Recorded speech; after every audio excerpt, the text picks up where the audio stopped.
Pamungkutan Jogja istimewa. Jogja istimewa, Mbak. Iki siji wis diaturke ya, Mbak? Nggih. Heeh. Engko iki diselingi tembang-tembang liya mergo iki layang ya kasing mlebune kon aku. Tapi diaturke tak wacane nggih, Mbak.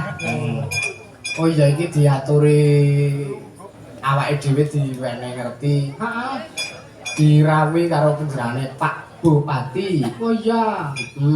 Panjenengane Bapak sik ndi catetane mau. Matur apal. Panjenengan Bapak Bupati. Oh iki sadurunge minangkani pamundhutan-pamundhutan liyane, Mbah. Nggih. Iki dawuhe Pak Bupati diaturi tindak panggung Ngeten. supaya paring pangandikan ndongake warga masyarakat ing Bojong Wetan, Bojong Manjatan Kulon Progo iki supaya didahke saka bebaya dicaketaken dhateng Redana. Amin. Supaya wah nek dongane muga-muga didahke saka bebaya. Terus cakete marang Arjuna kuwi mengko redanane Pak Bupati sing menggalih. Oh. Nah ngaten pun daulah kiranipun Bapak Bupati kasuwun tindak dumateng panggung jenengan saking Palenggan. Tanpa ngicali raos pakurmatan klothok.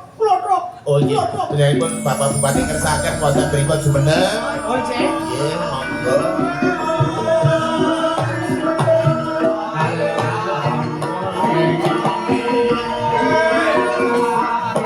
Tolong Mas turun lagi Bapak Bupati